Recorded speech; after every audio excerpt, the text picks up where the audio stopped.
Okay సత్యం గారు. శ్రీనివాస్ గారు, తెలంగాణలో నిజంగానే బాంబు పేలబోతుందా? ఏ రకమైన బాంబు పేలబోతుంది? మీరేమనుకుంటున్నారు? ముందుగా పెద్దలందరికీ నమస్కారం. లైవ్ లో నమస్కారం అండి. మేడం, బాంబు పేలబోతుందంటే ఏ బాంబు ఎక్కడ పేలితే మాకేంటండి? ఆల్ టిఆర్ఎస్ మీద కాంగ్రెస్ మీద టిఆర్ఎస్ ఎంతమంది ఎవరైనా బాంబులు వేసుకొని పేద ప్రజలకు ఉపయోగపడేది ఈడ మనం ఇంత దూరం వచ్చినాం, ఇంతమంది చూస్తున్నారు మనల్ని.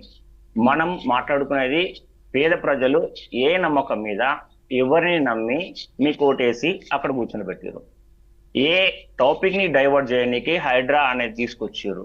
ఏ టాపిక్ ని డైవర్ట్ చేయడానికి కొరకు మూసి ప్రక్షాళన, మూసి సుందరీకరణ, ఏదో ఒక రకమైన పేర్లు పెట్టుకుంటూ ఈ టాపిక్ ని ప్రజల టాపిక్ ని డైవర్షన్ చేయడానికి కొరకు వాళ్ళు ఏదైతే నమ్మకం, ఏ నమ్మకం అంటే గెలవక ముందు రేవంత్ గారు మనం మాట్లాడిన విషయాలు 6 గ్యారంటీలని ఎక్కడ ప్రశ్నిస్తారో, ఎక్కడ ప్రజలు ముందుకొచ్చి ఉద్యమాలు చేస్తారో, ఈ విషయాన్ని డైవర్షన్ చేయని కొరకే ఇవన్నీ కొత్త కొత్త డ్రామాలు. ఇవాళ కొత్త డ్రామా బాంబు పేలుడు. ఈ బాంబు ఏంటండి? బాంబు పేలితేంది, పేలపోతేంది, తుస్ బాంబు అయితేంది, లక్ష్మీ బాంబు అయితే మాకు అవసరం లేదు. కావాల్సింది పేద ప్రజలకు న్యాయం జరగాలి. పేద ప్రజల పక్షాన మేము కొట్లాడడానికి రెడీ ఉన్నాము. వీరు ఇస్తాన్న మహాలక్ష్మి పథకం కింద ఈ 2,500 రూపాయలు ఎక్కడ వెళ్ళినవి? 2,000 రూపాయల కంటే 4,000 రూపాయలు వస్తున్నాయంట. ఈ రోజు 2,000 రూపాయలు ఉంటే నా కొడుకు, నా కోడలు బాగా చూసుకుంటుంది. 4,000 రూపాయలు వస్తే ఇంకా నన్ను పూల పెట్టుకొని చూసుకుంటారని నమ్మకం మీద మీ కోటేసి తీసుకొచ్చి మిమ్మల్ని ప్రభుత్వంలో కూర్చొని ఎలాంటి ప్రాబ్లం లేకుండా మీకు మంచి ఓటింగ్ సిస్టమ్ వచ్చింది.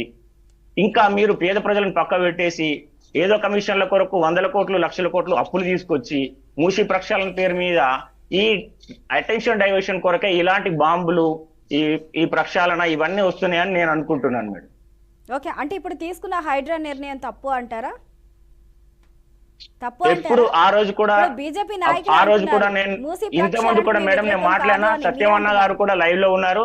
ఎప్పుడు కూడా హైడ్రాని నేను తప్పుగా అనలేను, ఇప్పుడు కూడా నేను తప్పు అంటలేను. ఆ రోజు కూడా ఒప్పుకున్నాను, చాలా మంచి కార్యక్రమం. బట్ అటెన్షన్ డైవర్షన్ చేయకూడదు. ఆ సిచ్యువేషన్ లో పేద ప్రజలకు అన్యాయం జరగకూడదు. ఆ రోజు ఇప్పుడున్న పెద్ద మనిషి మన సత్యం గారు అన్నారు, వీళ్ళకు బిల్డింగ్స్ కూలగొడితే వాళ్ళ బ్యాంకు లోన్స్ ఉన్నవి, ఆ లోన్స్ ఎలా కట్టాలి? ఈ రోజు కూలగొట్టిరండి 5 బిల్డింగ్లు, పెద్ద పెద్ద బిల్డింగ్లు 5 ఫ్లోర్స్ కూలగొట్టిరు. వాళ్ళు ఇంకా లోన్స్ కట్టుతూనే ఉన్నారు. బిల్డింగ్ లేదు, ఏం లేదు. వాళ్ళకి ఏం న్యాయం చేస్తున్నాం మనం? వాళ్ళకి ఎలాంటి న్యాయం జరుగుతుంది? ఆ విషయం గురించి మనం మాట్లాడద్దా? ఈ బాంబు ఆయనకు పెడితేంది, ఈయనకు పెడితే మాకేంటండి? మాకు కావాల్సింది ప్రజలకు న్యాయం జరుగుతుందా లేదా అని మేము అడుగుతున్నాము.